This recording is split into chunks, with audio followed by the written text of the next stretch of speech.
I can get my voice back there, but I know they can't hear. All right, I'll start again. Good morning, everybody, and welcome to the D&M today.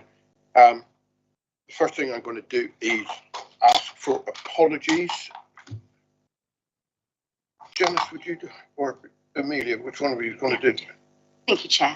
We've received apologies from Councillor Kemp and Councillor Smurden is substituting. We've received apologies from Councillor Pannell, received apologies from Councillor Pringle. Sorry, got it wrong. And Councillor Baldry is substituting. Councillor Baldry is substituting for... Kemp, sorry, I've got the wrong way around, so my apologies. Right, okay. Okay, I'll do the safety bits first. In case the fire alarm goes off, exit the doors out through there and make your way to the far end of the car park. The toilets are on your left out of that door there, and the water out that side, and I hope there's some cups out there today.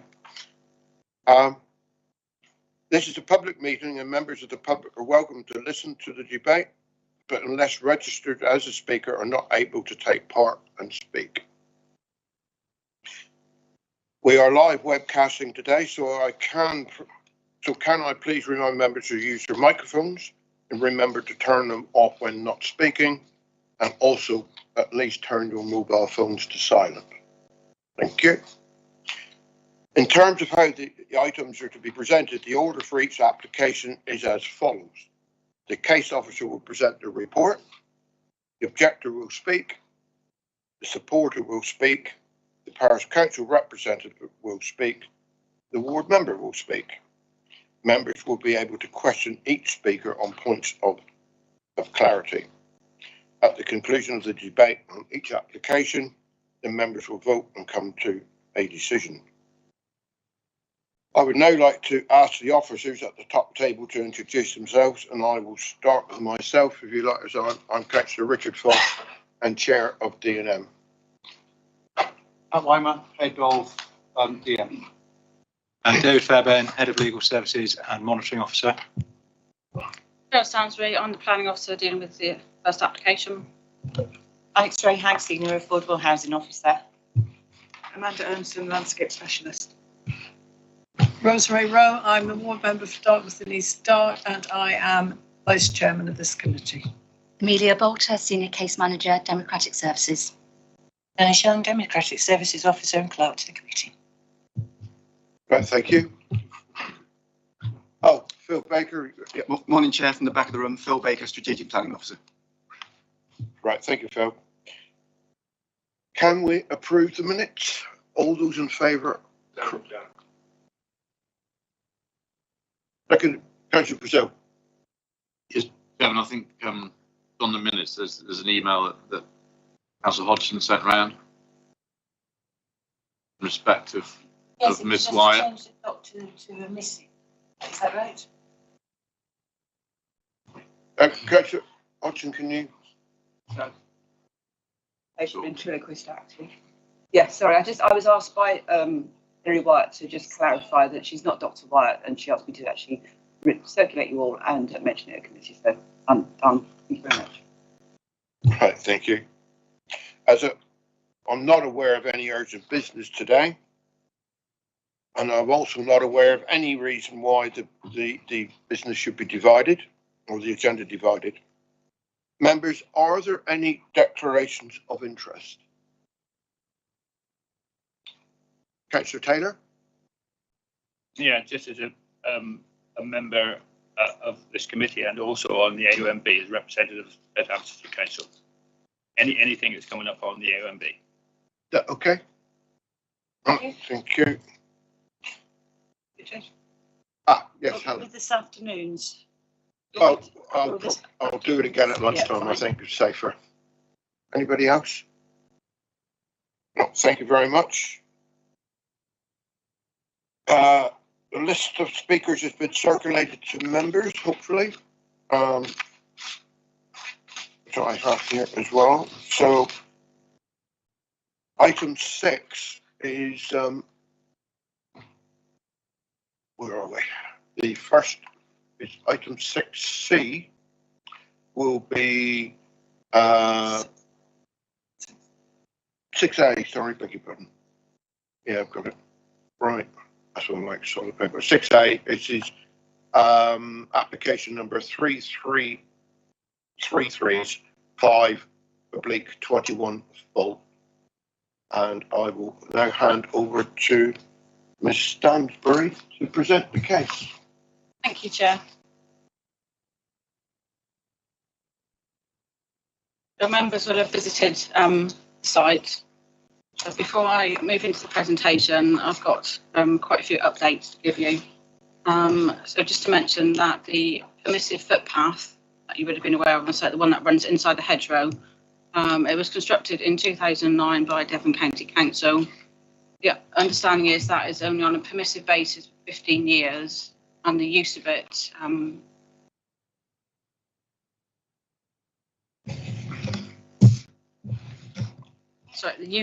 is that better? Yeah. The use of it could be withdrawn by the landowner at any time. So just to highlight that this application will secure the use of that footpath in perpetuity. Just to point out as well, the council screens all applications against environmental impact assessment regulations at validation. This one has been screened and it is not classed as EIA development. You'll note in the report, the Barn Owl Trust are stated as one of the consultees who didn't respond. They have been in contact with the applicant direct and have confirmed they're satisfied with the mitigation proposed for the barn owl. And that's similar mitigation that was agreed on the previous application.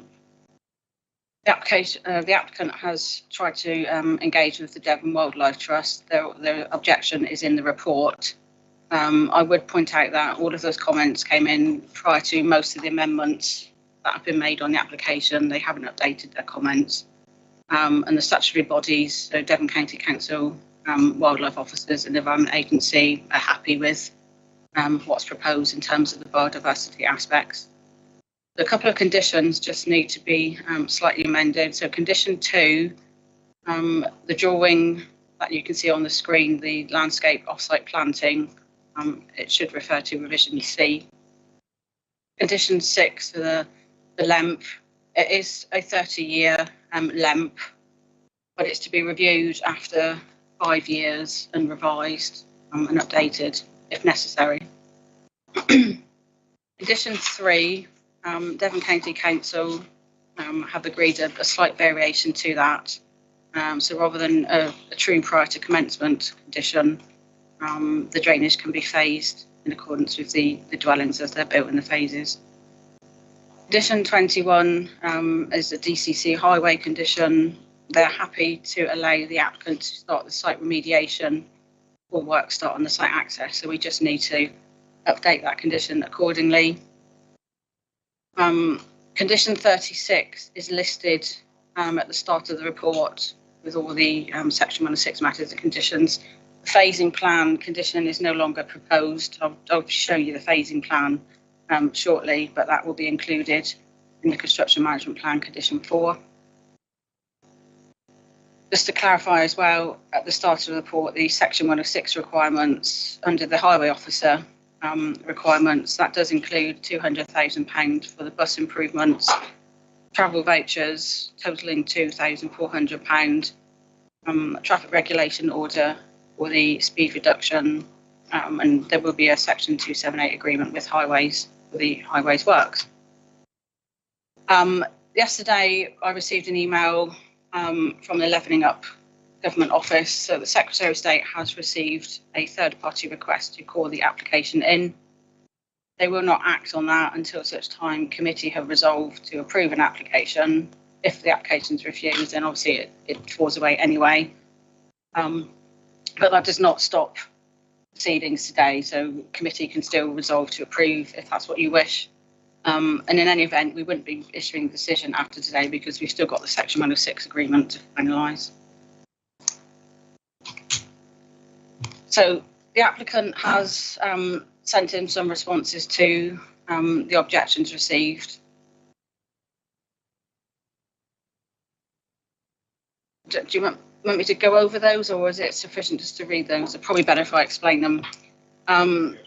Yeah. So there's been a legal representation criticising the documents that the applicant has put forward. There was case law and appeals mentioned in support of the application. As members will be aware, every application is determined on its own merits. The examples that have been put forward, both by the objectors and the applicants, some are in support of the proposal, some are contrary to it. They're all different examples. We haven't scrutinised those to see how relevant they are to the particular application, but they do demonstrate applications that have been considered into the same NPPF test for AOMBs. They give examples of what can be considered public interest and material considerations that can outweigh harm. And I would point out the objectors listed several recent South Hams planning application decisions and appeals where the inspector refused the applications in their A and B. They were very different to what is proposed now. There was very little public interest and benefit. They weren't supported by analysis of local need. The council hasn't changed the considerable body of work that the applicant has done to support the evidence of local need. The application will not set a precedent. The fact that the site is Brainfield cannot be disputed. The site is on the council's Brainfield Land register.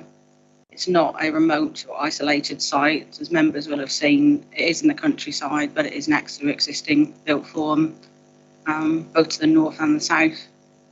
The parish council have also been criticised by the objectors, which the applicant feels that is rather unfair. The parish council are acting in the best interests of the local community. In terms of affordable housing, the Section 106 will be flexible, so it will allow a range of tenures as determined by our affordable housing officers. Whilst there is an increase in number of dwellings from 70 that were previously approved, there's only a 23% increase in floor area.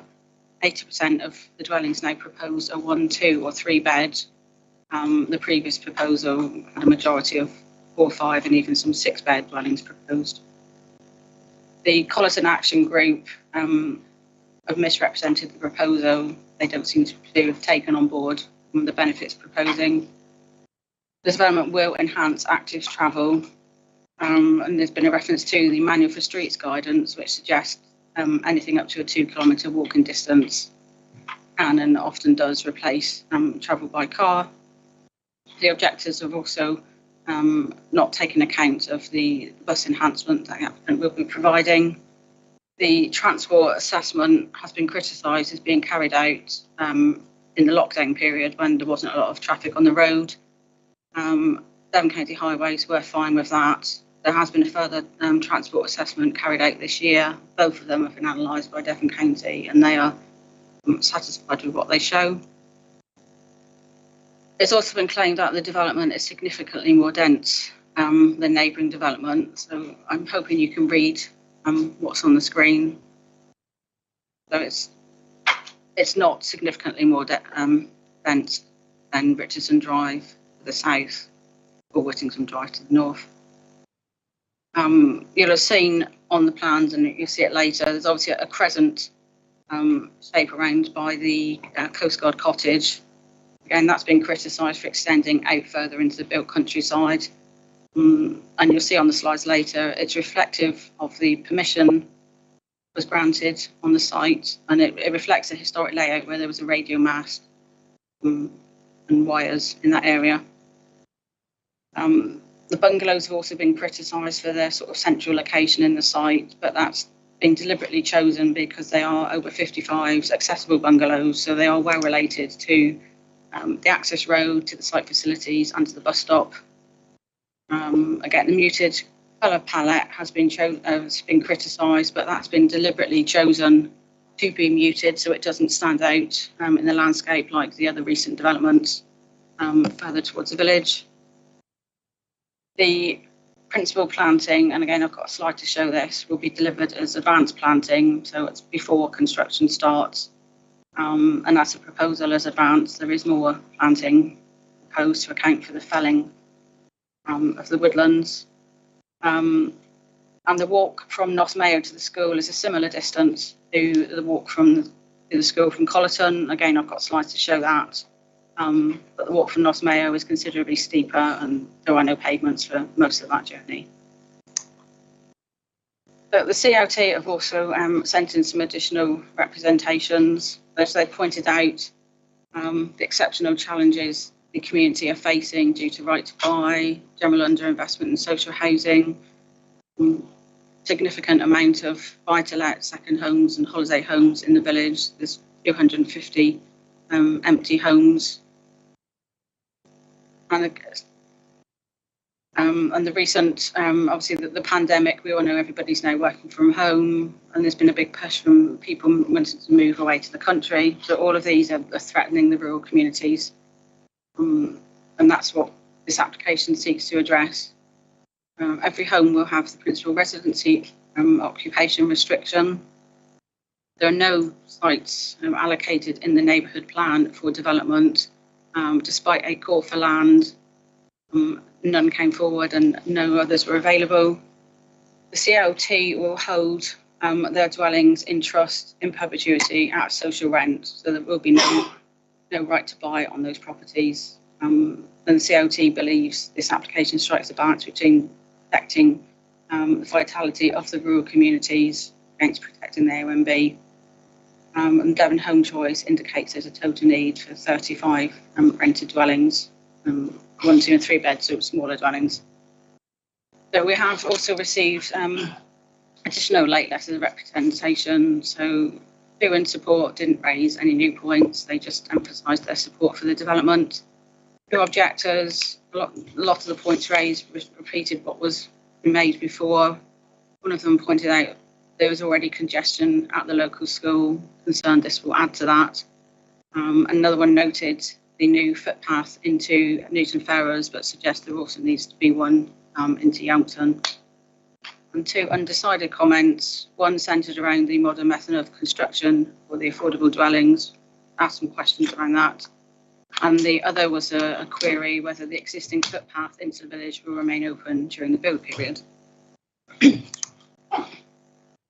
So moving on to the presentation.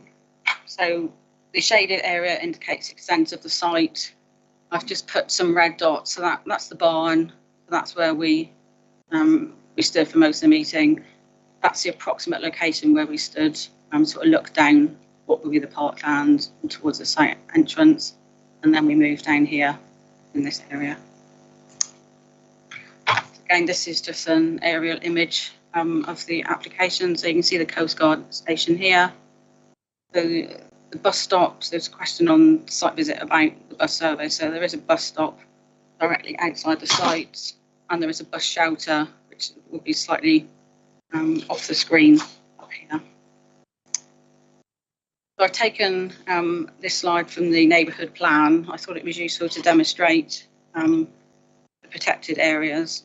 So we've got the ancient woodlands, other ones shaded in green. So these are the 2 nearest the site, so Natton Woods and Collerton Woods. They're the ones that at some point in the future will be felled. Sites indicated the red dot.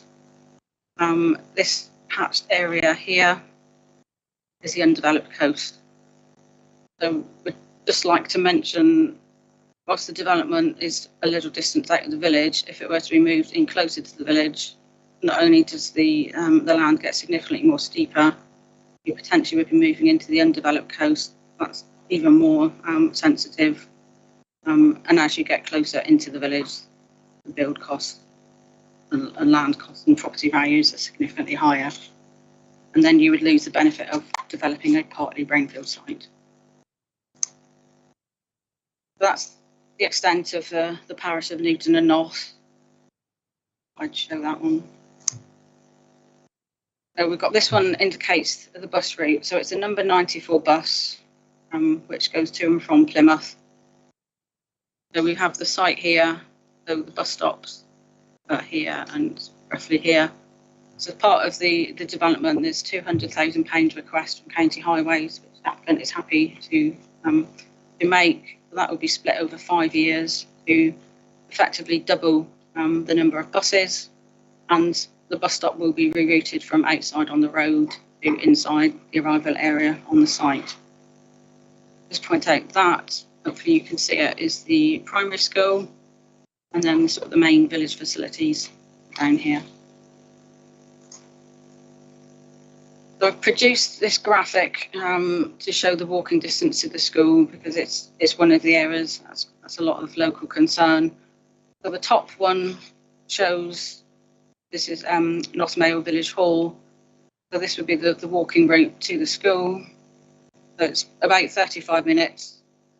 That should say 1.76 kilometres, not 1,076.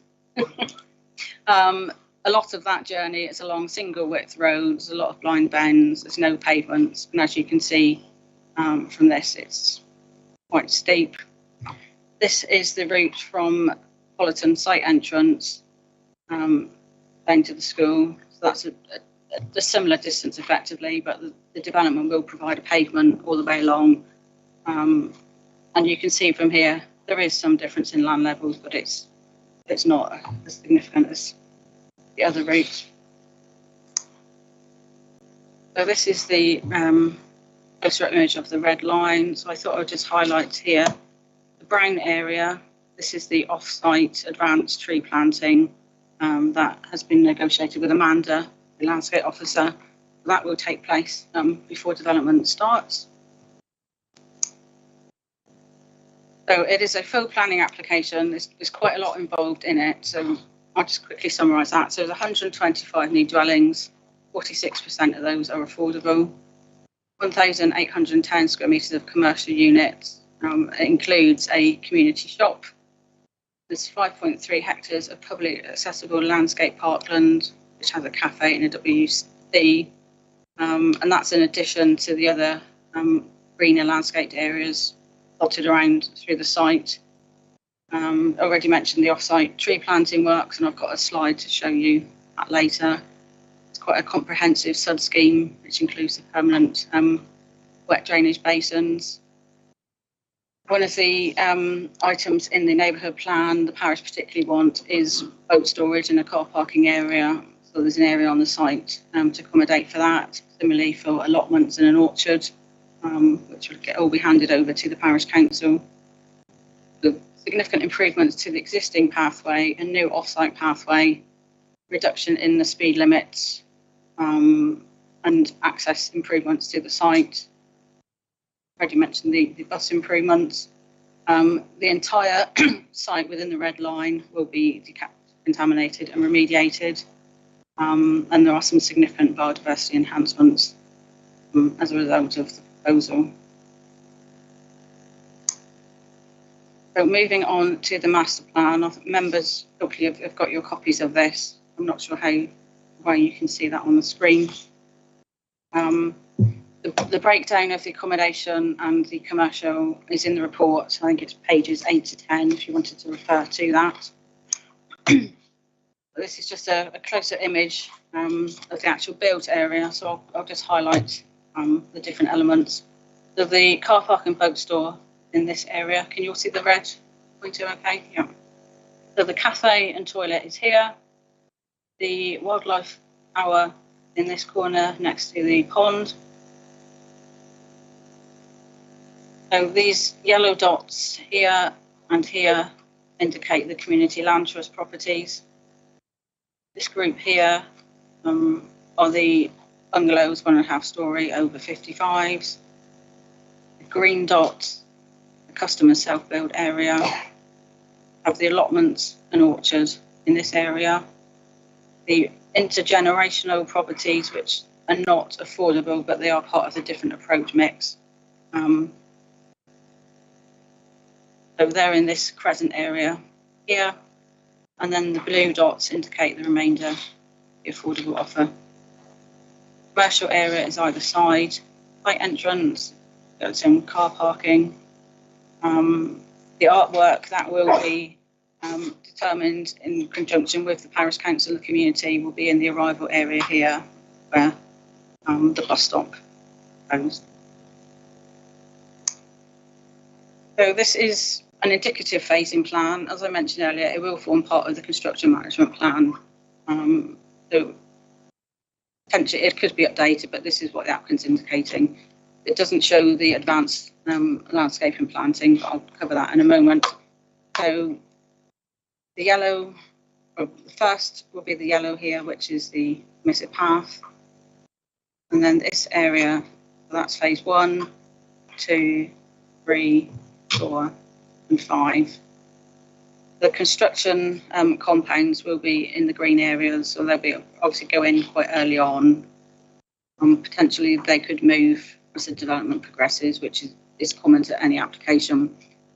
So the CLT land here is in phase 1. There is an option for them to bring forward the remainder of their dwellings earlier if they wanted.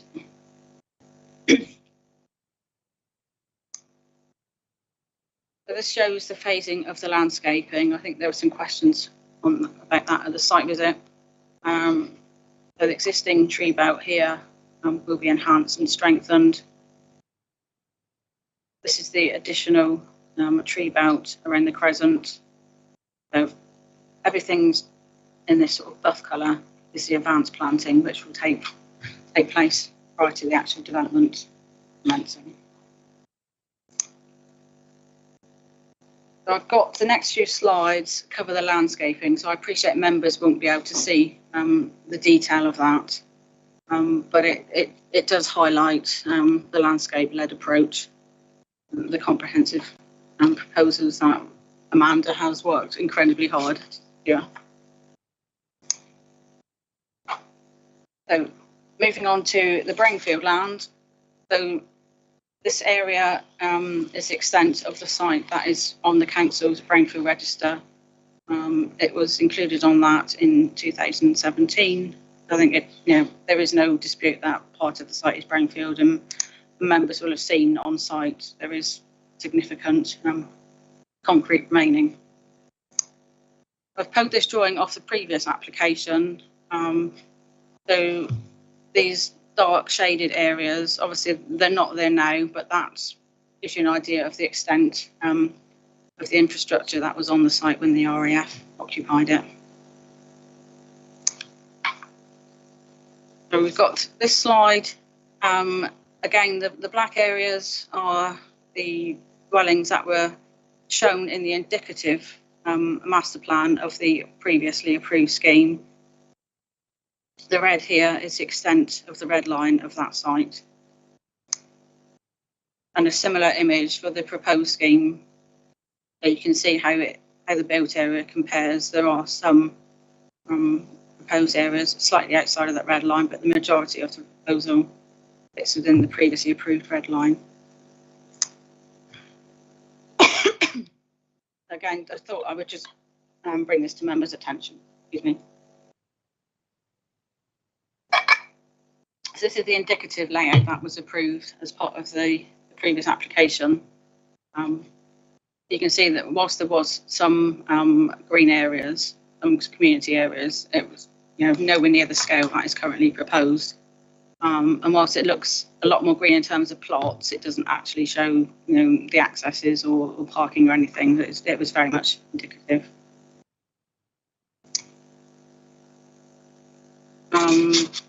I won't really dwell on this one too much, but it just gives an idea of how the landscaping and the green infrastructure was assessed and considered. A few slides now of the detailed landscaping proposals. I appreciate you won't be able to see the detail of that.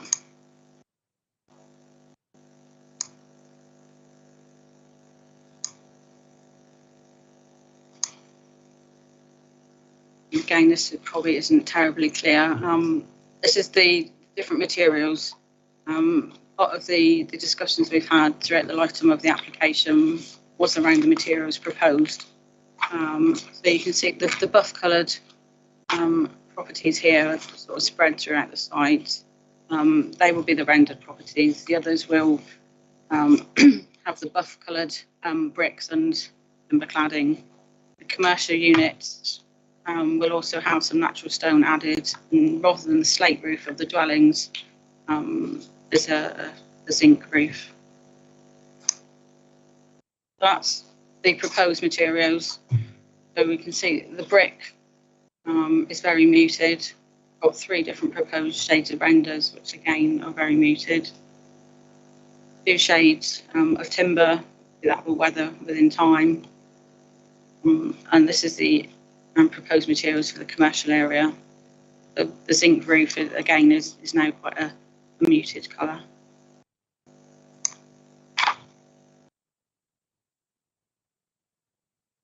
So this is the plan which shows the air source heat pumps and solar PV. Clear has it, but you can see these dots. So every dwelling and the commercial units have an air source heat pump, so there are no gas boilers proposed. All of the affordable dwellings, you can make out the red dots. They will all be built using modern methods of construction. Everyone has a solar panel, and they will be highly insulated, very low energy costs. We have asked the applicant to explore PV panels on the rest of the dwellings. So this plan gives an indication of where the dwellings could go, so they are optional. The calculations for the 74% carbon savings to meet DEV 32 were carried out before those additional PV panels were shown, and before it was confirmed the affordable dwellings would be using modern methods of construction. So in reality, it would be higher than 74% saving. This just demonstrates the parking layout across the site.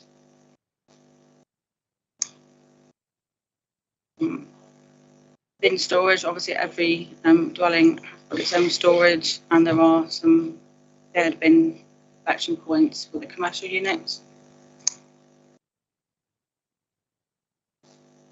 And if you look, every property has got its electric vehicle charging point, and there are some to serve the commercial units and the public car park. Again, I appreciate you can't really see the detail of this, but it's a graphic showing the different boundary treatments. So there is timber fencing dividing the plots, all of the public facing boundaries. You can see our hedgerows.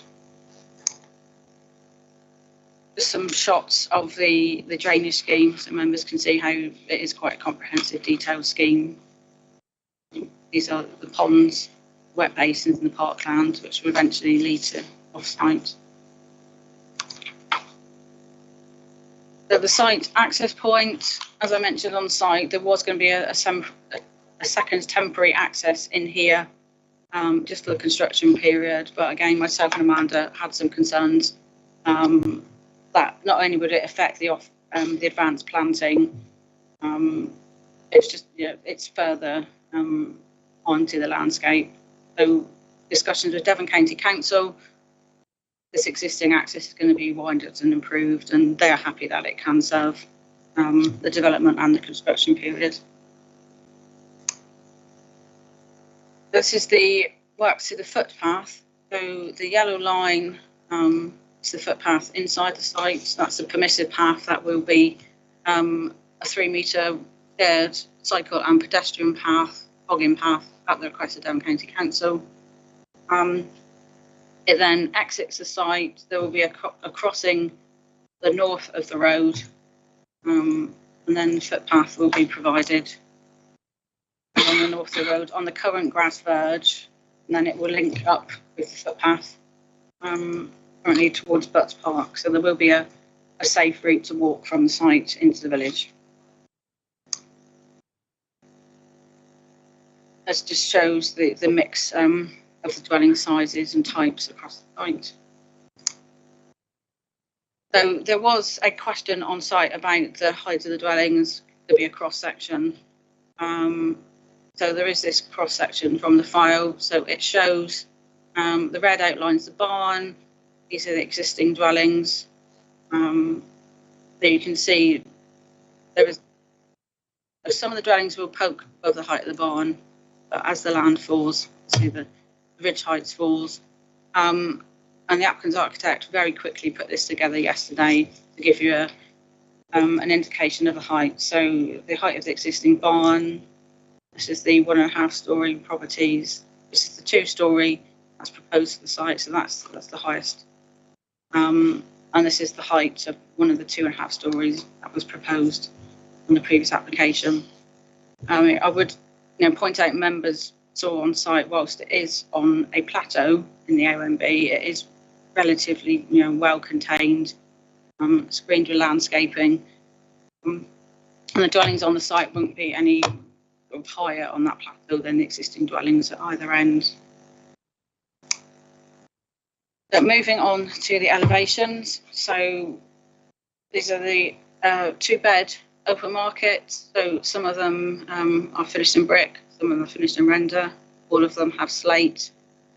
Solar panels have been shown, as of the air source heat pumps. Some examples of the 3-bed dwellings. Again, some of them are brick, some of them have timber cladding. First floor. 4-bed dwellings. These are the intergenerational dwellings, and I think there was a question about that on site as well, with the flat roof addition on the side. That's sort of the stairs, utility, bathrooms. I appreciate you won't be able to read that. This is the room that could be used as a bedroom if there was a need for an elderly relative to move in or somebody to care.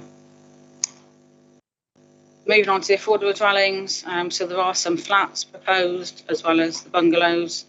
You'll note scheme is obviously they are smaller by nature, keep them affordable, but it is very much tenure blind, so they are built using the same style and same materials. Some of the 2-bed ones, the 1.5 story properties, so there is a bedroom in the roof with the bathroom, but there's also a bedroom on ground floor, sort of future proofing them for adaptability purposes. The 3-bed dwellings, again, very similar materials to the open market units. Commercial buildings, again, similar materials. We have a different roof, and there are some elements of natural stone introduced into them.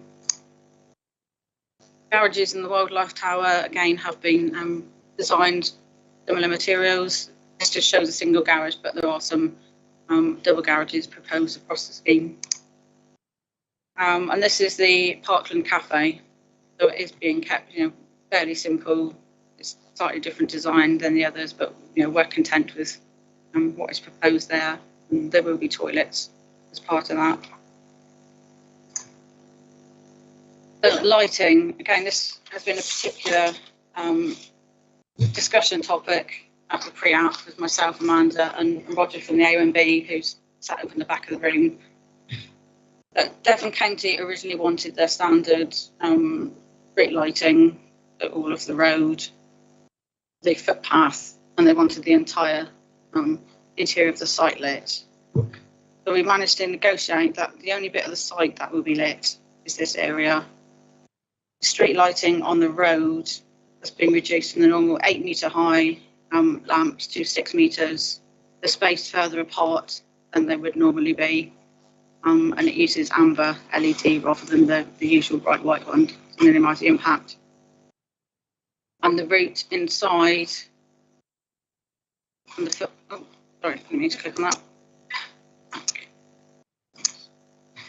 So we have agreed low-level bollard lighting, one directional, to minimise the light spill and to avoid lighting up the hedgerow to keep a dark corridor. So these are images from the applicant's lighting assessment.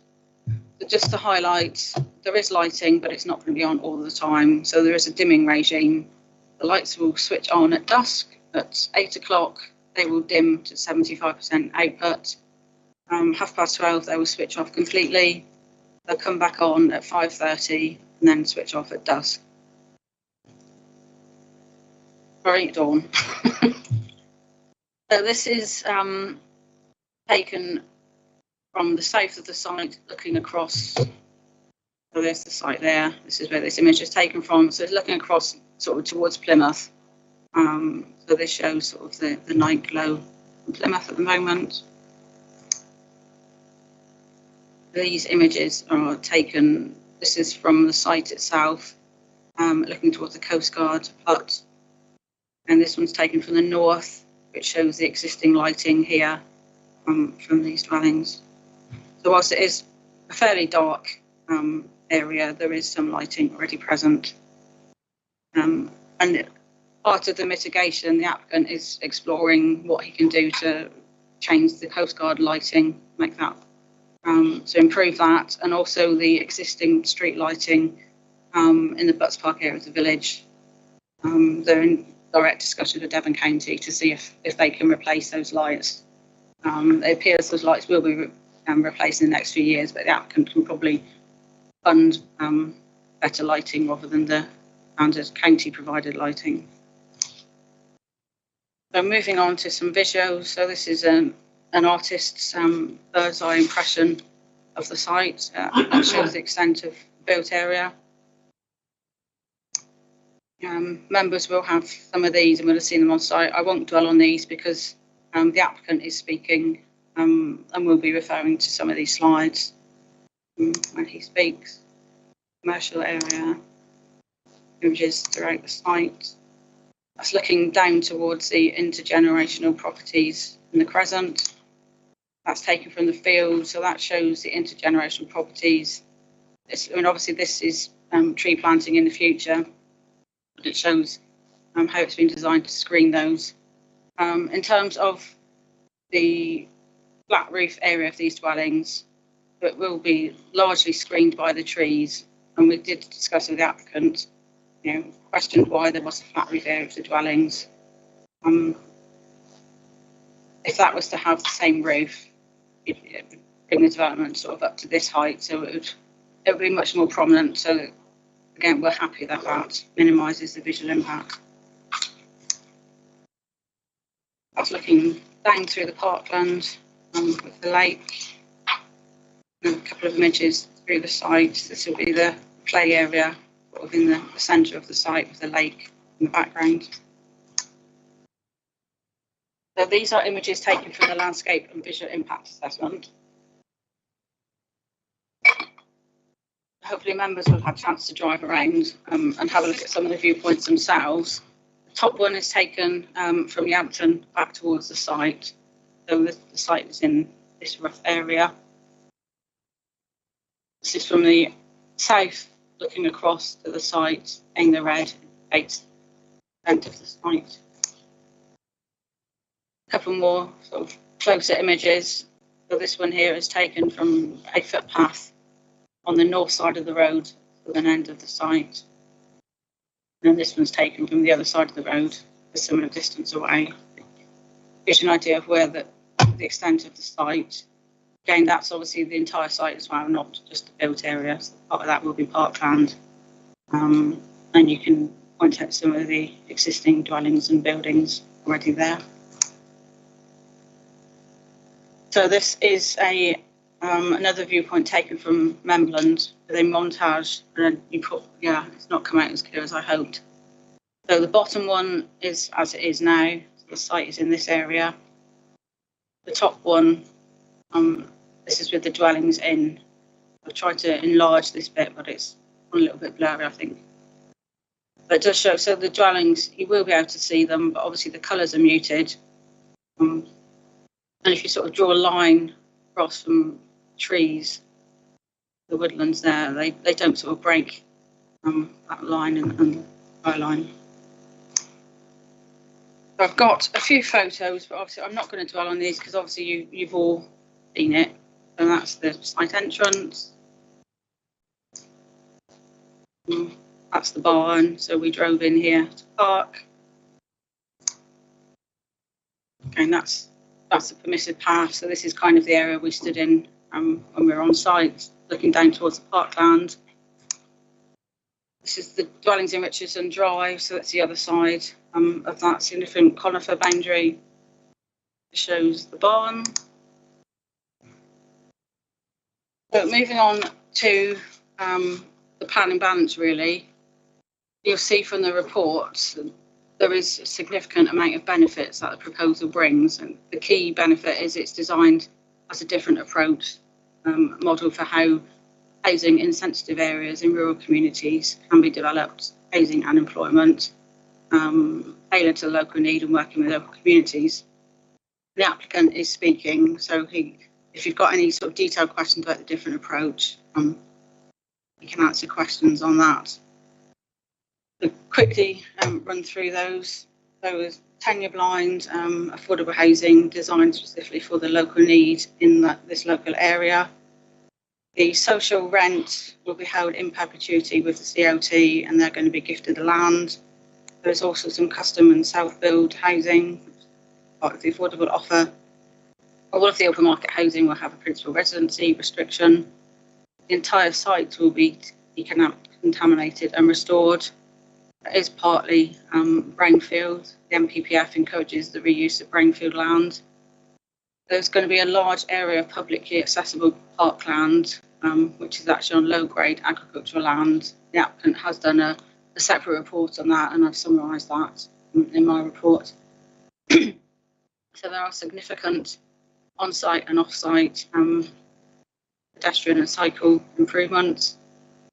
It will help to secure the sustainability of the village school. Currently, a lot of children are driven in by parents out of the catchment. There aren't enough children in the community for that school.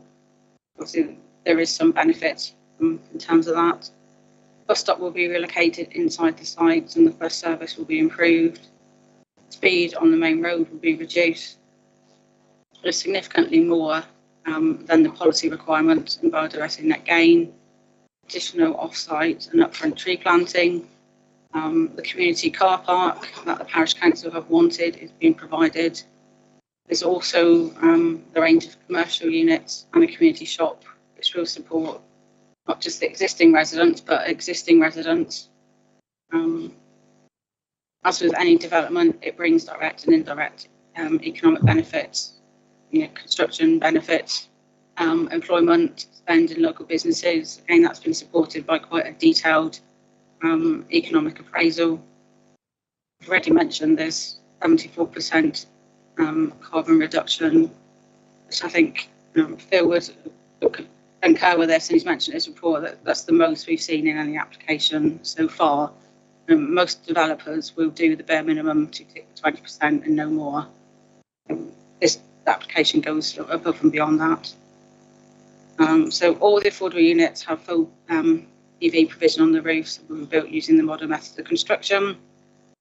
The applicant is also exploring the possibility of running a car club on the site and e-bikes to help further reduce car reliance, and there are discussions with Devon County Council about that. But whilst there is a comprehensive sub-scheme for the development, it also deals with runoff from the existing property as well, so there is some benefit from that. And there is the commitment to improve the street lighting. As set in my report, however, as with any development, there is also a degree of harm. So you'll see throughout the report, there is some policy conflict. There is also some policy support. There is the inevitable change to the landscape in the OMB, and we have Roger and Amanda here if you wanted to ask some questions about that. There will be additional lighting in a dark sky area, and as is inevitable in any rural location, there will be some dependence on travel by the car, but it's felt the applicant has done as much as they can to minimise that. There is limited opportunity to control the sale prices of the open market properties, but by virtue of the site being away from the honeypot area, it's not by the river, that in itself will, to some degree, control the prices. A lot of objections are centred around the pressure on the GP surgery. The NHS were consulted and they have confirmed that there is capacity at that surgery. The surgery have commented on social media. They haven't commented direct to me for the application. Expressed some concern, but they said they can and they will accommodate extra patients. I think they've still got below average waiting times and patient numbers. And as always, it's recognised there will be some impact on the existing residents. Obviously, we've got the construction management plan condition, which will secure the construction process, hours of construction, those things. But all of the facilities that the development is providing will be available for them to use as well.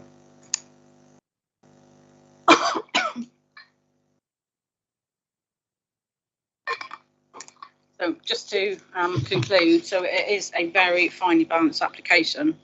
It's probably the most difficult application I've worked on in my entire planning career, and that's probably evident in the length of the report. So Section 38 of the Planning Compulsory Purchase Act sets out that the framework for all decision making is the adopted local plan. Again, the MPPF then sets out that applications are determined in accordance with that plan unless there are material considerations that indicate otherwise. Also a reminder that we as the local plan authority have a statutory duty of regard to conserve and enhance the OMB and the Countryside and Rights of Way Act. But we do recognise, and it's set out in my report, there is landscape and AONB harm. We do consider that this is major development in the AONB as set out in the text of MPPF paragraph 177. But the combination of all the benefits and positives I mentioned in the context of our housing crisis, it's felt that that is sufficient exceptional circumstances and development in the public interest. So it's felt that that is a significant material consideration that outweighs the policy conflict and the landscape harm. And that's why approval is recommended subject to conditions and Section 106 obligation.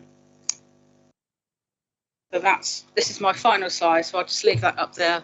That summarises the Section 106 obligations. There's quite a comprehensive package, and that's a list of the proposed conditions. Thank you.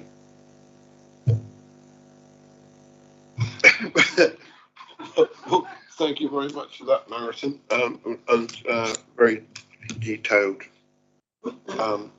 detail of the proposal.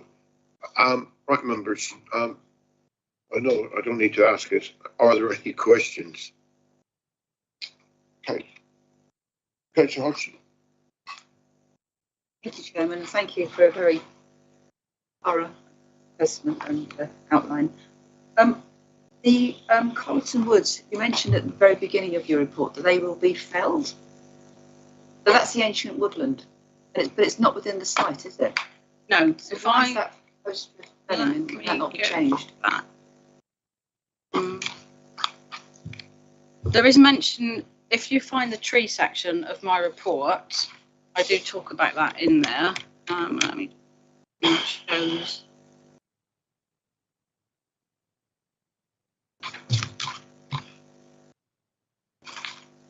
Right. Yeah, so it's these woodlands here. They're in third-party ownership. They are, I think they are replanted woodlands. There's a lot of non-native species planted for commercial use. There are some issues with the health of some of the trees, so they're going to have to be felled because they're diseased and dying. But it is also a commercial woodland. So the owner of that has got permission from the Forestry Commission to fell those trees. It will be a phased felling, so it's not going to be clear felling. But as part of that licence from the Forestry Commission, there will be he will have to replant. Yeah. Okay, thank you. But you mentioned that there was ancient woodland in there. So is the ancient woodland being felled as well? There's ancient woodland in there, and that's really, very, very important element. And also just looking at the way that line links. But this isn't any part of the proposal. The woodland is in separate ownership, so the fact it's being felled is nothing to do with the applicant. Okay, so yeah. that one. Yeah, but so we need to be mindful of that because that screening will disappear.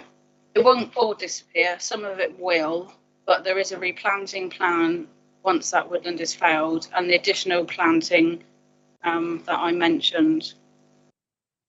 So this will be some significant area of advanced mature tree planting in recognition of when we were notified about the tree felling, again, this is all in my report, the officer went out to see about TPOing that woodland. For the reasons in the report, he didn't feel that was necessary. And the applicant's landscape consultants reassessed the proposal, and they're confident that there will still be enough screening remaining due to the landform and the off-site tree planting to be sufficient to screen the development. If I may, just on that point then, if you're saying that new tree planting won't happen until the other felling is fully. No, that'll be just going forward as straight away. This tree planting is advanced tree planting, so it will be that's done by the applicant up front, Thank you. regardless of the woodland. Councillor Smerton. Thank you. Yeah, I've well, just got a lot of questions, but I'll kick off. The first one, it relates to the fact that you're talking about the soil. It says grade 3B non-BMV soil. Now, I know what grade 3B is, because most of the land around here is grade 3 of some description or other. But what's non-BMV? I'm assuming that there's contaminated land, soil which has presumably got to be removed. Is that the case?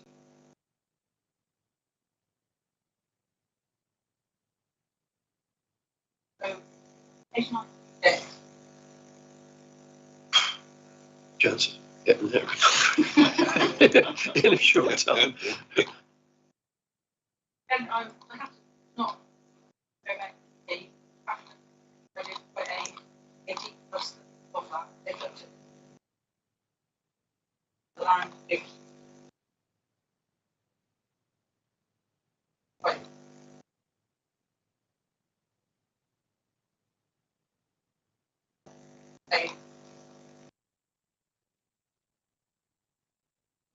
Okay.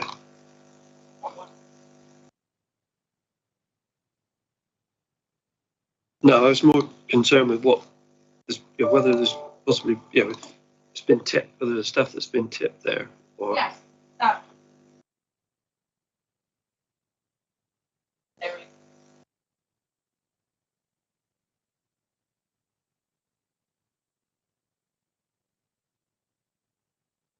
Right. Okay, fair enough. And then, if I may, there's two other questions I got. With regard to the shop, could you indicate on the plan where the shop's likely to be?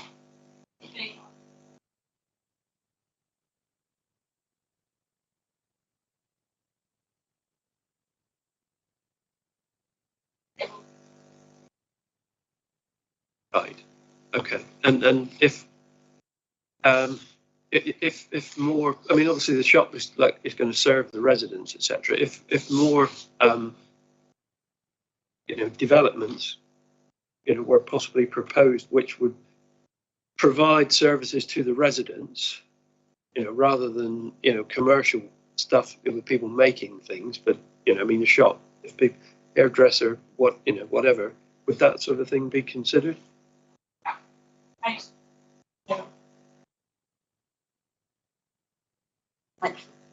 Sorry. Yeah, again, I think it's in the early bit of the report. Yeah, so starting on page 9 and 10, that sets out the different use classes that are proposed. So there is a degree of flexibility in it, but it's being designed. Phil was part of those discussions as well. They're not sort of conflict directly with existing businesses. We were quite strict on what had been permitted on that site. So we didn't want, complete A1 or what was class A1 retail use on that site, because it wouldn't be appropriate for this location. Okay, fair enough. Thank you. And then, with regard to the off-site construction, which is quite a large, from what I gather, quite a lot of the houses, etc., will be built off-site. Yeah. Whereabouts is that going to happen? Where and how? How far away are these things going to have to be brought, and is it going to involve? I mean, I'm thinking because a lot of the access to this is to a degree is going to be through Yampton, etc. I mean, I'm just thinking what sort of things are they going to be bringing in? What sort of size? That might be a better question to ask the applicant when when he speaks. Right. Fair enough. No, that's what I okay. was gonna say then. Councillor Baldry? Thank you, Chairman. I've got 3 questions at this stage, and perhaps we can deal with them one by one. But before that, can I, through you, there's been a discussion about the ambiguity about the capacity of the GP surgery. And I, through you, talk to my colleague behind me to say, is he going to cover it in his remarks when he speaks as local member, or do you want me to do it? Really, Chairman, that's all it was. I'm not going to pick it up now. This is questions, but I should put it on my list of things to talk about later. Right, we sorted that out between you. Right, thank you. This is unrehearsed, you see, Chair. Now, public transport, I think the provision of additional bus service is absolutely excellent and something to be done. I don't agree with the figures in the report about the number of buses in each direction. I had another look this morning. In fact, not what it says in the report, but there are actually only 3 buses passing Woodland Park, one at 07:55, one at 9:47, both going to Plymouth, and the third one at 18:47, which finishes in Yampton, and similarly in the return direction, there are buses at 13:10, 17, and 17:40. So to that extent, the increase is greatly welcomed in the proposal. Have discussions taken, this is obviously a DCC subsidised route, have discussions taken place with the bus company, do you know, to make sure they are able to provide this additional capacity?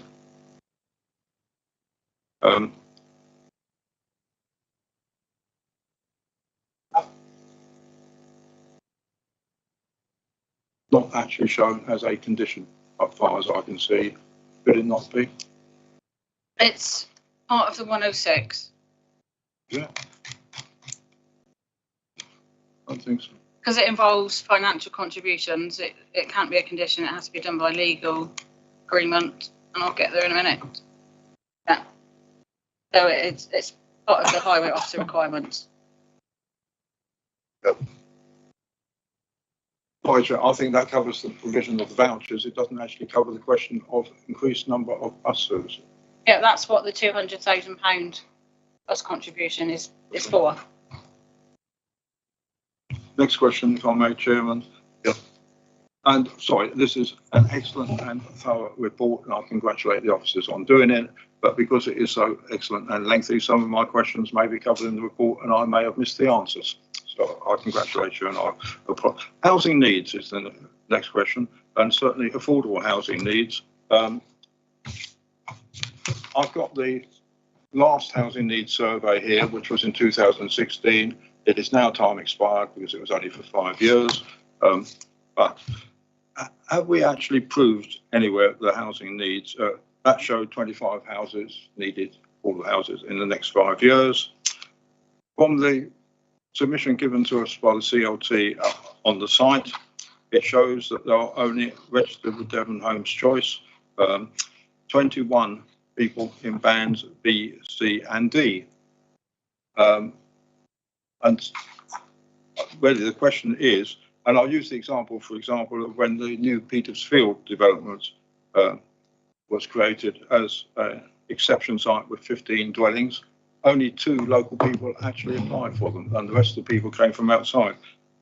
The neighbourhood plan, not on affordable houses, but on houses in general, shows the need for 70 houses, Newton Ross neighbourhood plan. Now, I appreciate that was a figure probably plucked from the outline planning permission from before, but can you please demonstrate to me that there is a housing need for this number of houses, and in addition, for the number of affordable houses? Thank you, Councillor Baldry. Can I call upon Alex Rehoe, please, to answer that question, or housing needs officer? So the housing needs assessment that you've got in front of you, Councillor Baldry, is out of date now. We've updated it significantly, but not officially, looking at our Devon Home Choice records, by the community engagement events that have taken place. And I got an updated list yesterday, and I've got 35 people in bands A to E that are registered with Devon Home Choice, so seeking accommodation to live in, and that's primarily rented accommodation. I'm talking about band A to E because the section 106 would cover those in bands A to E, so making sure that everybody even if they're in a property that's very, very expensive to rent within the parish, would have an opportunity to live in one of these properties before it goes out to somebody who is living in Iverbridge at the moment. So I'm confident that the housing needs assessments that have been undertaken, whether they're through community consultation, us interrogating our need on the housing register, and the Litchfields report that was carried out, that's not been disputed by anybody. I'm quite happy to stand by that and say that we have a housing need that has significantly increased over the last couple of years for the reasons that we all know about. Okay. Finally, Chairman, this has already been covered, I think, by the CLT. It has been pointed out that the Newton Knoss Neighbourhood Plan has a primary residence condition in it, and that was mentioned in the latest slide from the CLT. I think that needs to be actually stressed in and pointed out in a louder way within the conditions that there is a primary residence requirement in here. It is not in the conditions, and I know it's in the neighbourhood plan and therefore is legally enforceable, but I think it needs to be stressed. I can come back on that one. On the screen, if you look under the section 106 obligations, the second one there is the principal residence restriction. That is covered. Well, there is a lot in Councillor Poultry. I understand. Yeah. Maybe. Thank you, Councillor Poultry. Councillor Brazil. Thank you, Chairman. I'm afraid I've got a number of questions. Well, I'd be surprised if we didn't have another. Yeah, okay. The first one's really a comment just on that housing need. I mean, people are aware of my view about having to produce a housing need survey in the South Hams. I mean, if we haven't got a housing need, I don't know what a housing need is. So I'm pleased to hear that we're now going to just use Devon Home Choice to assess whether we've got a housing need. So that's good news. First of all, the buses. Yeah, I agree. It's nice to have lots of buses. What happens in year 6? Okay. Otherwise, also over 55s. Can someone point to me in our joint local plan where we're hanging that over 55 policy on, please? Do you want to do this one as a topic? Do you want to answer to that now? Yeah, I can do it. I can go through them. So the first one is the buses. I mean, it's for 5 years. What I'm concerned about is after 5 years, those buses just stop. We don't have Richard Jackson here, unfortunately. He's had to go to another pre-arranged meeting. My understanding is hopefully after the bus has been used for 5 years, it would then become self-sustaining.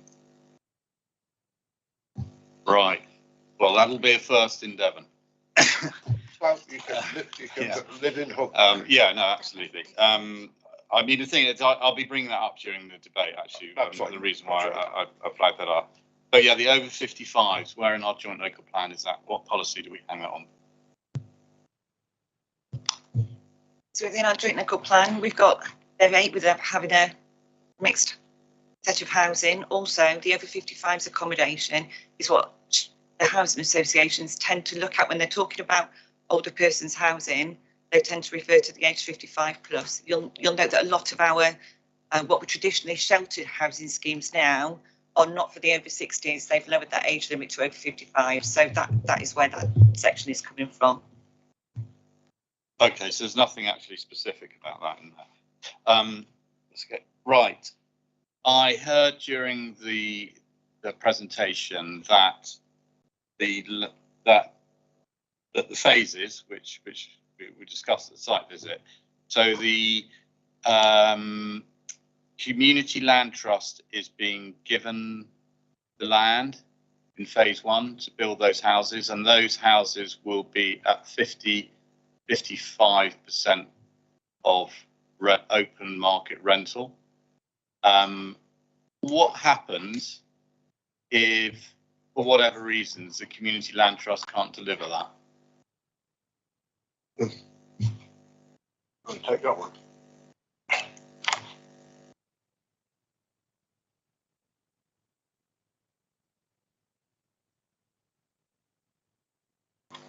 If the Community Land Trust decided that they didn't want to work on this site anymore, then we would be seeking to have a housing association to deliver that accommodation. Now, the bonus with that is the land that's been gifted. So then that opens that land up to achieving quite a lot of government funding through additionality, through the strategic partnerships that we've got throughout Devon. So I have no concern if the Community Land Trust walked away from that, we would deliver those sites. And can I confirm that they would be at 50 to 55% of open market rental? I can confirm that they would be at social rent levels as long as the government is allowing that, which is in their programme for the next 5 years, and we're looking at that didn't sound like a confirmation to me.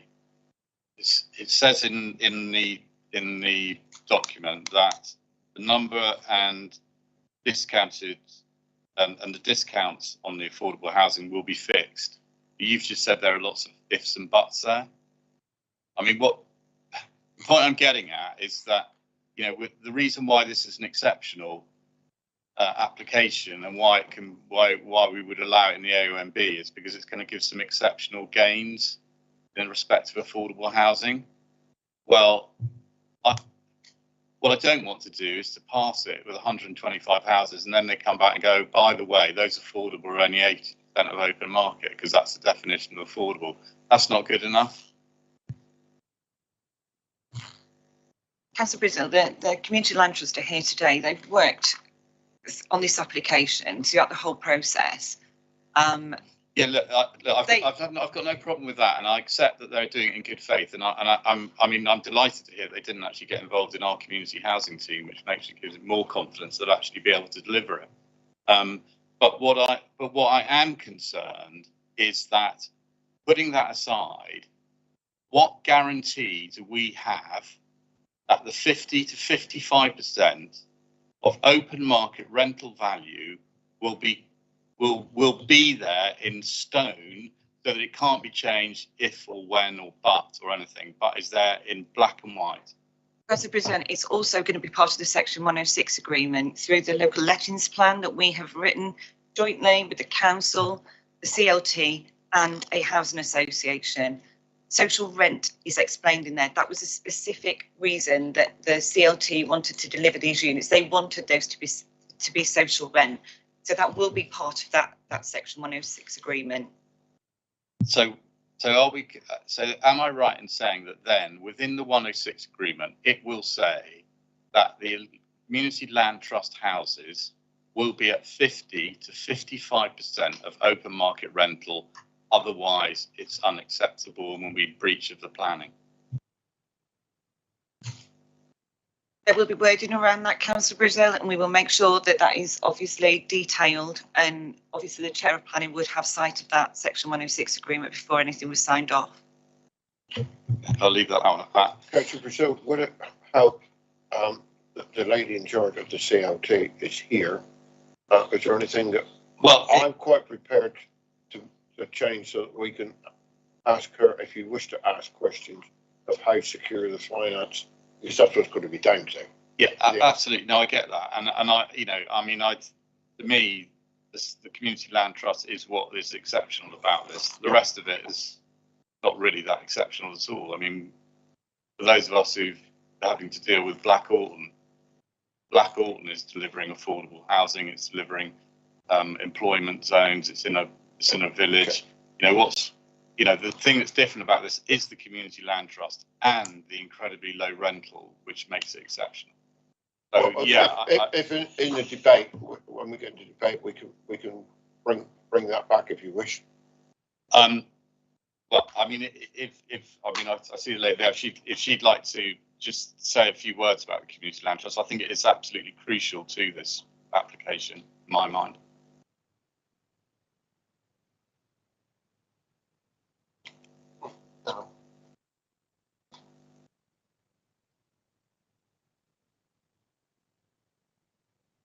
Okay, I'll see that. I'll try and do this a bit later, Councillor Brisdale. Okay, we'll bear that one in mind. Yeah. Another point is that it says in there that the self-build will be sold at 20% below open market. What is 20% below what? We've already heard and it's mentioned in the report, that because there's a primary residency, that the properties, the average value, I think they talk about the median, but the average value of the properties will be about 20% below open market already. Is it 20% below that 20%, or is it just 20% as if they didn't have a primary residency on it? That's the self-build. That's the self-build properties. Again, that's probably a question that the applicant can answer better than me. Again, it's no different than any other affordable self-build custom dwellings that we've had. So it's 20% off the cost of the service plot. If you want to ask that question again later, Councillor Brazil, do so. I will. Has this council carried out or asked to be carried out a viability assessment of this project? When we're getting above policy, we don't generally ask for viability appraisals. We're normally here arguing over the last tiny little percentage. We've been offered over and above our policy requirement for this site. That's not actually the case, but it's not meant to be 60% affordable, actually 47, so it's not policy iron in that respect. This is not an allocated site, so the 30% dev aid goes out the window. This is more like an exception site or a village housing initiative. So don't, let's not get too carried away here.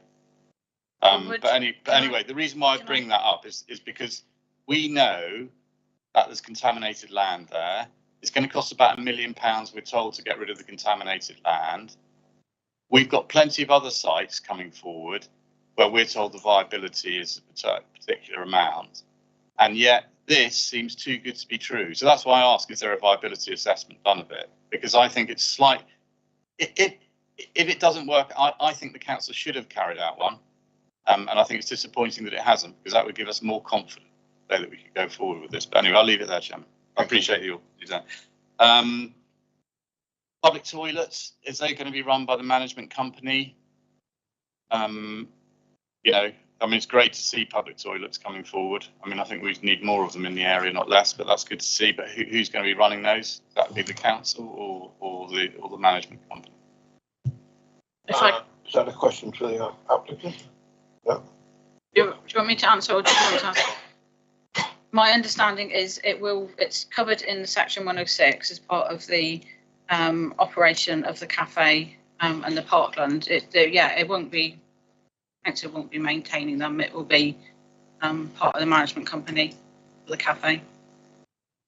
And my final one, you're pleased to hear, is about the permissive path, because you say it's going to be in perpetuity. In perpetuity means it's no longer a permissive path. It becomes a public footpath.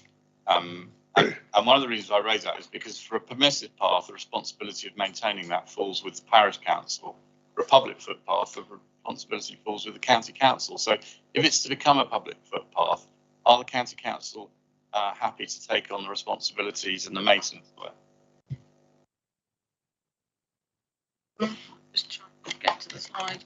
It is mentioned in my report in the highway section, and it has been requested by Devon County Council.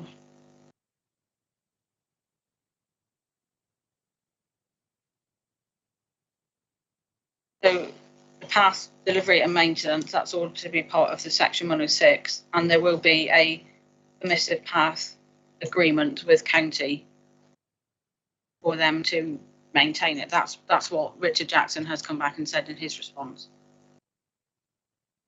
Okay, Councillor Brazil? Yeah. Councillor Hodgson? Thank you, Chairman. I did only ask one question at the beginning rather than this. Yeah, I'll let you come back. Yeah, I know. Just a couple more. The transport assessment, there's concern been raised that it was carried out during lockdown, which is a fair comment. And I just wonder, is there a metric that we apply to kind of make that kind of what we would assume to be a real figure? And just a second point on transport, and given the concerns that have been raised about this not necessarily being a very sustainable location, I'm disappointed to see that there doesn't seem to be anything in there, and I wonder if that could be included, as a requirement. And again, this kind of comes back a little bit to the viability assessment, because we can't see that there's any room for manoeuvre. Whether or not there could be some car sharing scheme or car membership scheme or electric vehicle bike scheme, because those are all kind of coming through. Exploring it. They Yeah. say they're exploring it. Okay, but it's like, can we kind of require that under condition? And in terms of the concerns that have been raised by Devon Wildlife Trust, where they've actually raised an objection, which is unusual for Devon Wildlife Trust, they're talking about a one bird bee or bat box per dwelling. Sounds very minimal to me to require that. And also that at least 50% of the new planting should be native, which of course would make a difference in terms of the opportunity for, you know, sort of wildlife to actually move through the site more comfortably. So can we, you know, as that, you know, it seems that that's coming in and still is unanswered. So I'm just wondering if there's a way that we can make sure that we could fulfil some of those requirements, because these are, you know, good points being made. Yeah, I can answer all of those points. So the transport assessment, I did highlight that in the presentation, the update. So yes, the original one was carried out in lockdown. There wasn't anything the applicant could do about that. He needed to do it, but it was updated earlier this year. It's been done using the standard methodology. Richard Jackson has assessed both of those. I mean, he was happy with the results from the original one. He's happy with the results from the updated one. So there's no concern from county about that. The car club you mentioned, the applicant is exploring that. Again, that question could be put to him maybe. My understanding is they have looked at, or they've been discussing with several car club companies. Those companies are not convinced there are enough customers, I guess for want of a better word, to serve that. So the applicant is exploring if he can do that himself. And as part of that will be e-bikes, and there are discussions with county. I wouldn't say that's something we can condition. Devon Wildlife Trust objection, as I mentioned, that came in quite at the early stages of the application. The applicant did try to engage with them and they haven't responded. That objection hasn't been updated as the plans have progressed. The native planting has been addressed through various iterations of the landscaping scheme. Biodiversity net gain is significantly above the 10%. Devon County Council ecologists have scrutinised all of that and are happy with it, as are Natural England. Bird, bee and bat boxes, if you look on the screen, it is condition number 8. Yeah, so they've got to provide details of that. I think that was all your points. Final point. This is a real opportunity at this scale to identify this as a new hamlet, and I think maybe that's something we recognise and raised in the objection.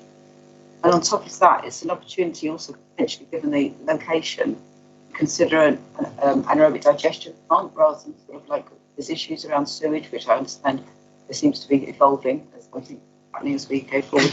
With a big site like this, that doesn't seem to have been considered at any stage. Can I just ask, has that been considered?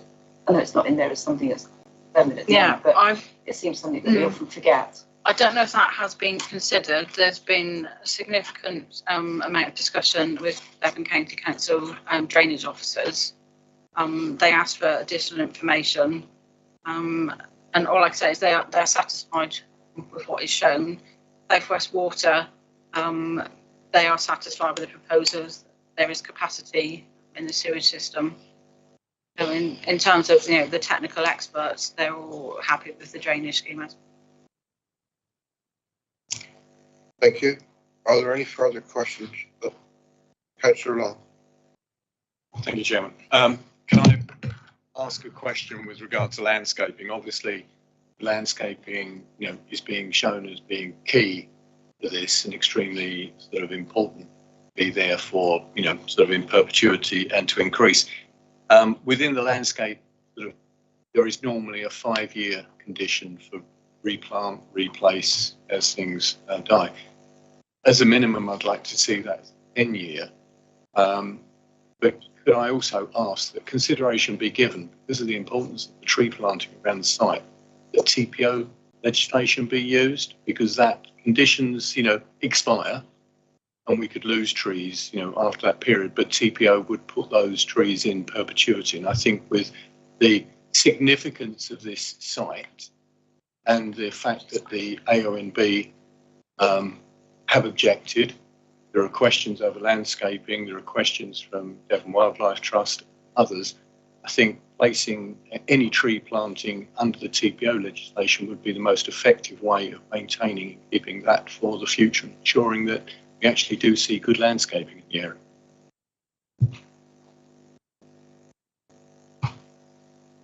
In terms of the conditions, we've had some discussion about the current proposal is on that.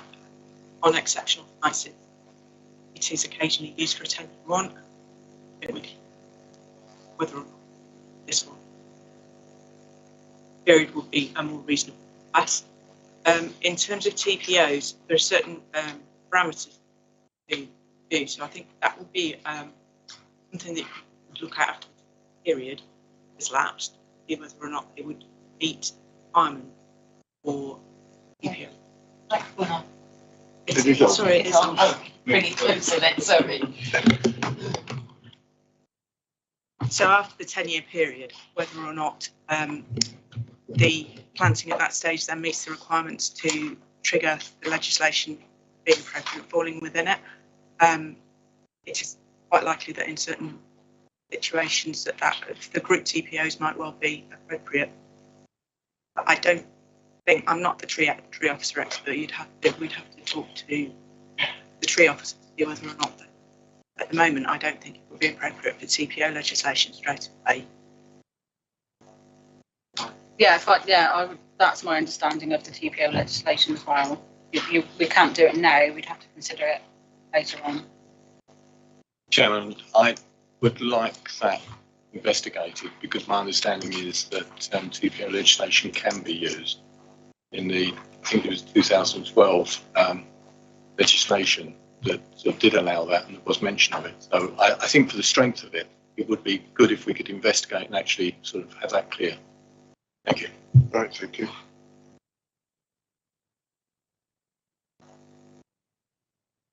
Move on to the objector, Mr. Peter Harrison Jones, if you'd like to come forward. And because it's a major application, you have 5 minutes.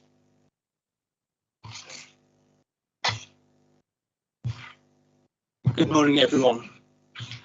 My name is Peter Harrison Jones. I live in Yelmton, and I represent Colliton Action Group, which was formed last February when it was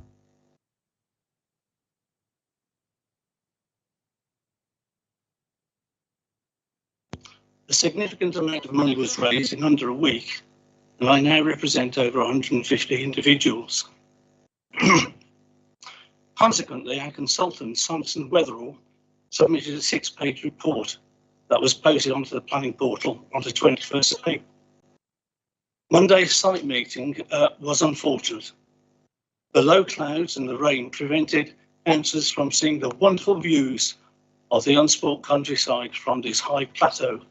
In fact, the very reason why the RAF placed a barrage balloon station here in World War II. It is therefore extremely disappointing to see the case officer's report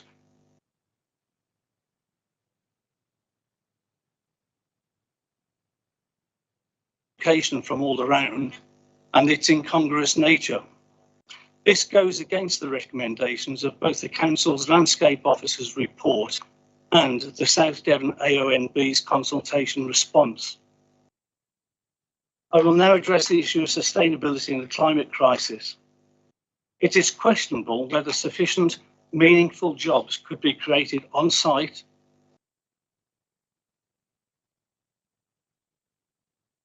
of the project.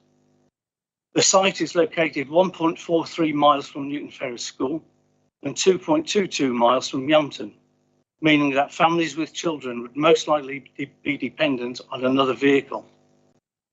The nearest supermarket at Tesco's Lee Mill is some 6.1 miles away through Yelmton. The conclusion in the case officer's report states, and I quote, Approval will also not set a precedent for further residential development in the AONB, as each case must be considered on its own merits. It could, in fact, relieve pressure to build in other more sensitive and isolated locations. End of quote. I believe the very opposite to be the case. Approval will set a precedent to the detriment of all other AONBs as well as our own. The last sentence, and I repeat and quote again, it could in fact relieve pressure to build in other more sensitive and isolated locations.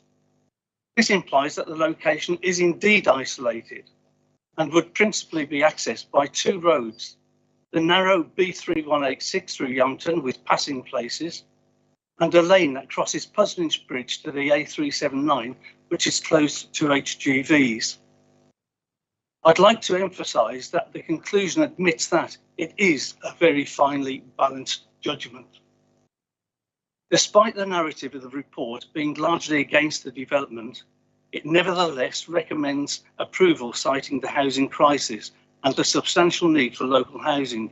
And whilst nobody can deny that there is indeed a local housing crisis, we would question the size of this demand and whether it is indeed local and real, and whether it justifies sacrificing part of an AONB given the ability to demonstrate a 5-year housing land supply. Each of the 138 letters of support has been scrutinised, and after dismissing separate letters submitted by partners, parents on behalf of their offsprings, letters from estate agents, etc., there remains a maximum 82, and of these, 14 play for the local football club. This case demonstrates the council's lack of consistency with regard to the EIA process. For example, in December 2018, the council determined that Creekham Solar Farm, which is very near to the application site and has a development footprint, a similar development footprint, was an EIA development. However, the council deemed the proposed development in this case does not constitute an EIA development, even though it is significantly more prominent in the AONB, being on top of a hill, the height of the development being much greater, and the nature of the development being more permanent. Unless this case is subject to an EIA, we have been advised that it is extremely vulnerable to a challenge by way of a judicial review. The Action Group hope you agree with your professional landscape officer and the South Down AONB team and refuse planning permission. Thank you for your attention, councillors. I have emailed a copy of my speech to the committee clerk. Thank you. And this concludes my presentation. Right, can you just stay there for a second? Members, any questions? Yes, Councillor Hodgson. Thank you. Is it a question of scale that is really your concern? For example, the last application in which Bentley House, was that sort of a scale more acceptable to your objectives, or is it just well on about the actual?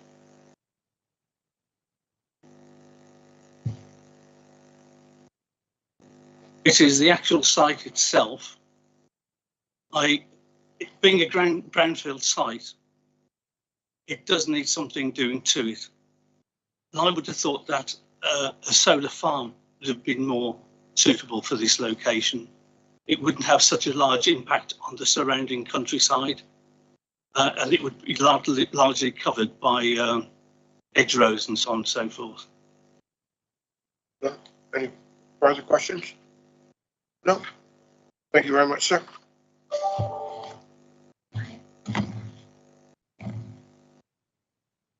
Right, now I'd like to call upon the supporter for this application, Richard Pillar. Again, sir, you have 5 minutes and you will get the clerk whisper in your ear that you've got 30 seconds left.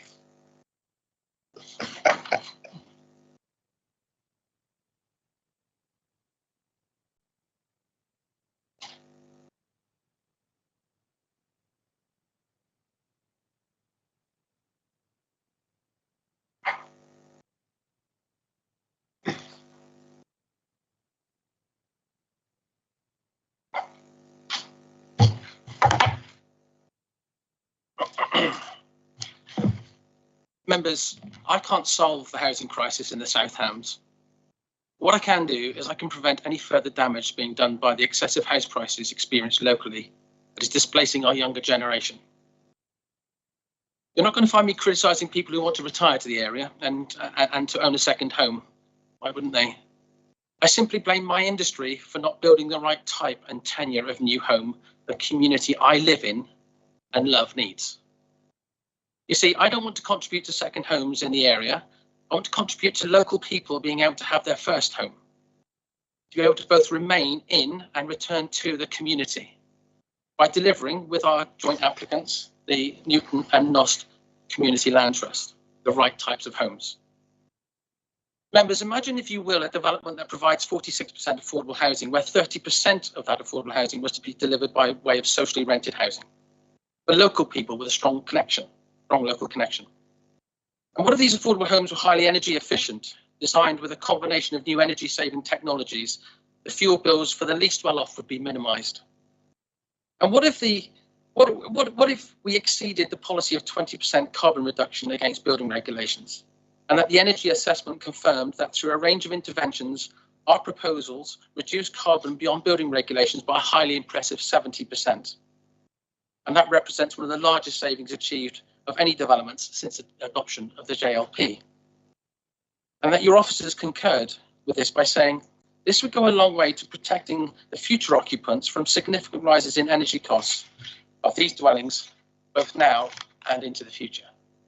Just imagine we were able to deliver 17 acres of new connected parkland previously inaccessible to the public. We're able to provide a wide mix of habitats to include 1,000 trees, different types of meadow, wildflowers, native species planting, blue infrastructure using swells and cascading ponds for stormwater infiltration to encourage new species to the site. And what if we included wildlife towers, bird, bat, box, bee boxes, and they were all installed on buildings, hedgehog highways within the fences and the gates, insect-friendly planting and sensitive lighting strategy for bats, compost bins and water butts installed in every home? And what if we could achieve a biodiversity net gain well in excess of policy? And there are £515,000 worth of Section 106 contributions helped to double the number 94 bus service, not just for this development, but for the wider community.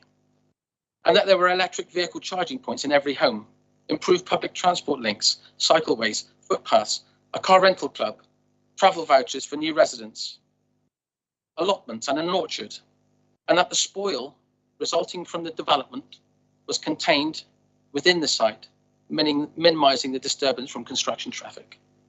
Members, you should know this application before you does this and so much more. Members may recall a previous application coming before Planning Committee that was approved back in 2015. Had that scheme been delivered, the structural affordability issues experienced locally would still exist today. There would still be an imbalance in our community. The young people will have continued to have been displaced. 69% of the previous market housing was for expensive 4 and 5 bed detached housing without a primary residency restriction. This application allows for market housing within the reach of local people. 80% of this development is 1, 2 and 3 bed housing with a primary residency restriction. Please listen to your officers when they reassure you that approving this application does not set a precedent in all A and B applications. They are judged on their own merits, and this scheme has so many merits on so many fronts. This, members, is not a one-generational development. This will support and help young families who used to be the lifeblood of my community for generations to come. This application accords with your Better Lives for All vision. It responds positively to your biodiversity and climate strategy, and it answers directly to your housing crisis. And members, what if all this could be achieved on a brownfield site, a site that was hugely contaminated? Would this not take the pressure off more sensitive sites? Members, you will no doubt be aware of an excellent structured petition of 328 local names, which said, approving this a strong and irrevocable message to my generation. Members, I, like them, would ask you to approve this application and follow the officer's recommendation. Thank you very much. Thank you very much. Members, questions? Councillor Hodgson. Thank you, Chairman. Yeah, on the map that came with the original officer report at the beginning, it shows the sewage works just down to the far left of the site.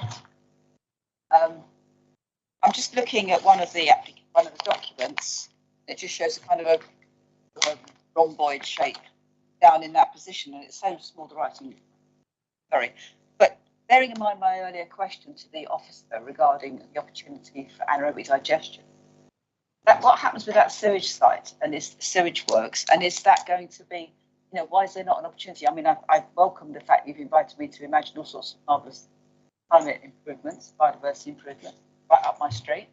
But at the end of the day, you know, there's some things that we can kind of look in terms of how we do the secular works. And I just wonder, has that been considered? And if not, why not, given all the other elements that you're sort of looking into? So I'll confer with one of my colleagues shortly, but my technical team, as I understand it, engaged with South West Water. There is capacity within the sewage works.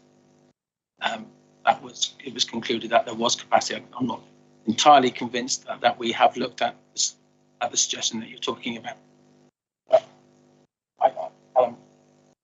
our engagement was likely with South West Water.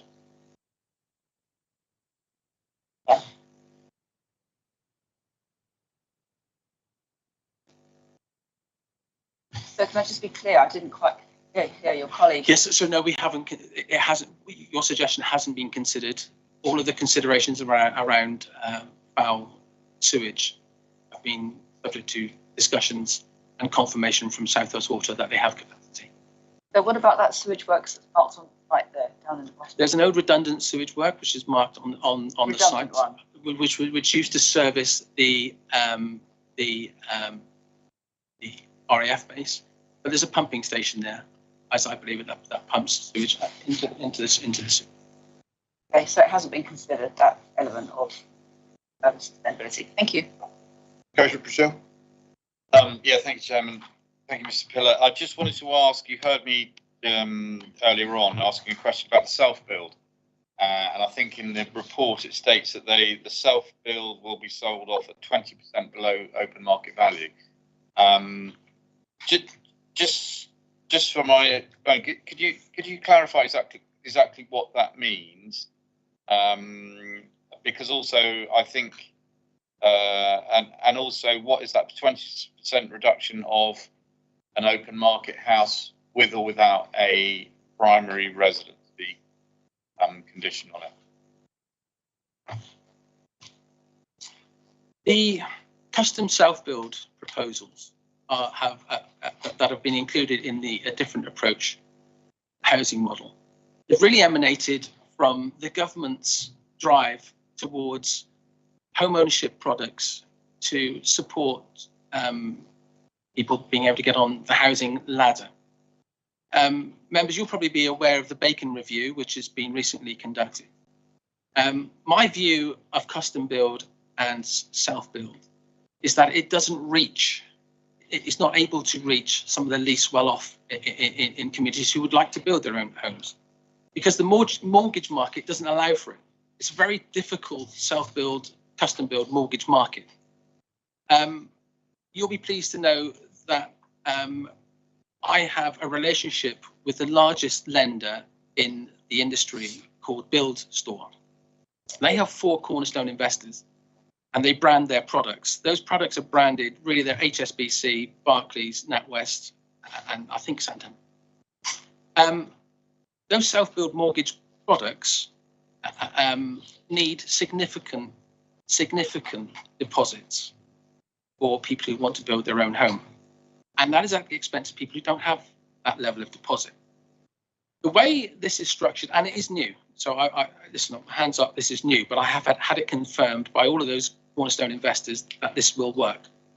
The way that we have designed this is so that in the same way I could be gifted an option to purchase this site, which I have, subject to planning permission, an option would be gifted to the incumbent person who would like to buy one of those building plots. They would have to satisfy a criteria, a local criteria, and that will be set out in the section 106. When they exercise that option will crystallize a discount, call it a gifted deposit, to the value of 20% of the value of that plot, which goes towards their value of owning that plot and satisfies the lender. And it's a very imaginative way and a clever way and a smart way of enabling people who want to build their home, who could afford the income multiples and could afford and have the technical expertise and the skills and the desire to want to build their own home. If they don't have a deposit, it makes it very difficult for them. This is a way of making sure that this reaches that. Now, furthermore, the Bacon Review will ultimately ensure that enough land comes forward to build for people who want to build their own home. You will have policy placed upon you to make sure that happens. Government will make, after the Bacon Review is concluded, that is likely to happen. I believe that some of those custom built houses that the Bacon Review refers to should be affordable. They should be absolutely affordable. There are lots of people who won't have access to be able to build their own home. And if we can create and be very imaginative here in South Hams, where we can create our own policy, where we can make sure that some of these homes are afforded to people who don't have deposits and have a desire to build their own home, we can do it here and now and prove it out on this development.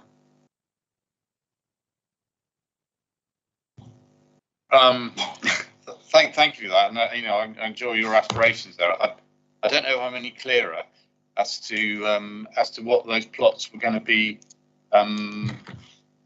told us. I mean, okay, so I hope what you picked up from my questions and things like that is what the massive concern I have about this is that we end up with a site that is given planning permission for 125 houses.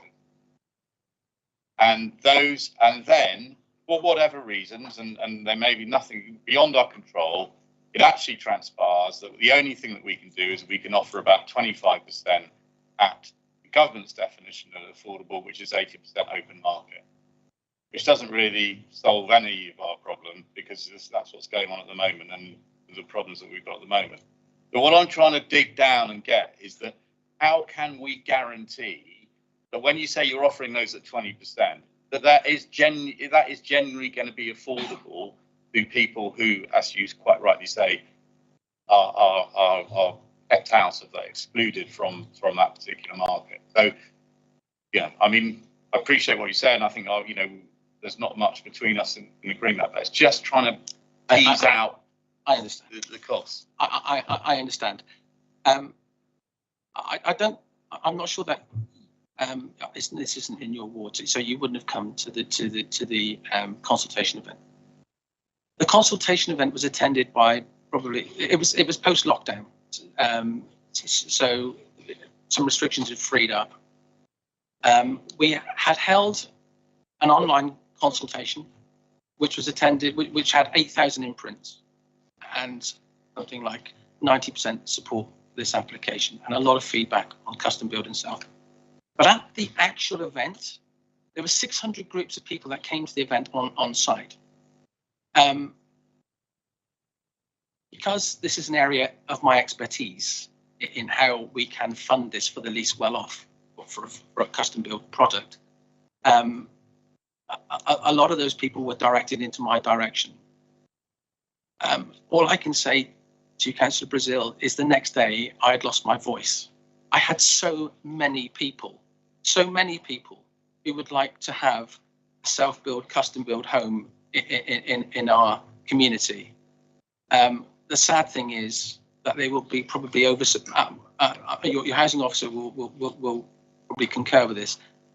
They will be so oversubscribed. I have absolutely no fear that they will get delivered. Absolutely no fear.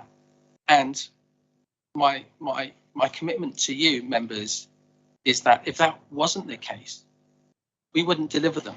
We would only ever deliver them to people who desire them, who want them and can least afford them. That is my commitment. Right, thank you very much. Any more questions? Yeah, Councillor.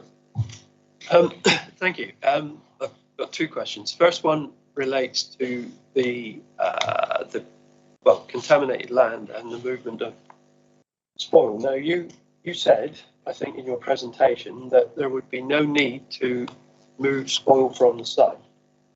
Now, does that include removal of the contaminated land, or does that refer to spoil that will emanate from the building you know, the actual building of the houses. Yeah, because there is quite a, you know, that's quite a key thing. So if you could answer that, and then I've got another question after that. Sure, of course. There's a very comprehensive report that has been carried out by IDOM, who are our remediation specialists. So before we put a spade in the ground to build a home, the site will be completely remediated. One of the early negotiations that I had with the landowner